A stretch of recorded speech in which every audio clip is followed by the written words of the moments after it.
You know what's funny about betrayal? It never comes from your enemies. It comes from the people you trust, the ones you believe would never cross you. If you like the story, please subscribe to the channel, like and share it, and tell us in the comments where you are watching this video from. My name is Ava Sterling, and I was fired by the man I made rich. He took my ideas, my loyalty, my career, and left me with nothing. For a while I cried, then I watched, and when the time was right, I made him beg for the job he once stole from me. But this isn't just a revenge story. This is a story about power, about silence, and how sometimes the sweetest victory isn't revenge, it's rebuilding yourself. I was 25 when it happened, fresh out of grad school, full of ideas, and naive enough to believe that talent alone could get me somewhere. I joined Thorne & Wallace Capital, one of the biggest investment firms in Manhattan, the kind of place where everyone walked fast, talked faster, and stabbed quietly. My boss, Richard Thorne,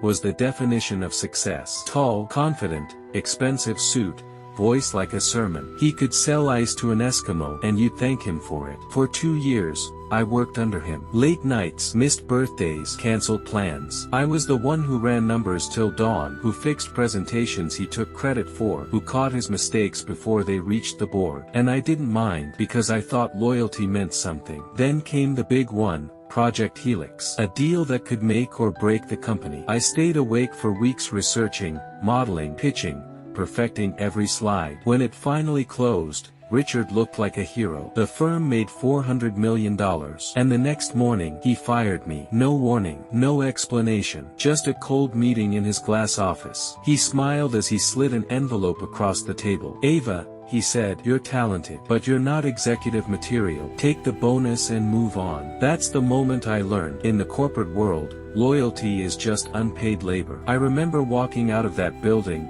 rain pouring, holding that envelope like a joke I didn't get. People passed me by, phones glued to their ears, lives moving on, and I realized mine had just stopped. For weeks, I did nothing. I barely ate. I'd wake up at 3 a.m. replaying every word, every meeting, wondering what I did wrong. But slowly, something changed. The pain hardened into focus. I stopped crying, and I started planning. They say revenge is a dish best served cold. Mine was frozen solid. I sold what I had, moved into a smaller apartment, and spent every waking hour learning markets, shares, corporate law. I studied the very system that destroyed me, so I could use it to rebuild myself. At first, I freelanced as a consultant under a fake name, Clara Wells. Then, I started buying small shares in different companies, quietly, patiently, and when Thorne & Wallace's stock dipped after a failed merger, I made my move. Through a chain of shell companies, I began acquiring their stock. No one noticed. Not Richard, not the board, no one. It took 6 years. 6 years of silence, of watching him rise and stumble, of watching the cracks appear in his empire. And when he was most desperate, I owned 51% of his company. That morning, when I walked into the Thorne & Wallace building again, it felt surreal. The same lobby, the same marble floors. Except this time, I wasn't an employee. I was the owner. The board meeting was already tense when I entered. Richard was there, older now, hair graying, eyes sharp but tired. He was arguing with the board about losses, trying to save face. And then the chairwoman announced, "The majority shareholder has arrived." Every head turned, and there I was. He froze. For a moment, the great Richard Thorne had no words. Just that look, disbelief, confusion, fear. I smiled and said, "Good morning, Mr. Thorne." He stammered, "Ava, I don't understand." "How?" I leaned forward and said, "You once told me I wasn't executive material. Let's see if you still think that." The silence that followed was sweeter than music. Over the next months, I took control, restructured divisions, cleaned the corruption, brought in ethical practices, profit sharing, mentorship for young analysts.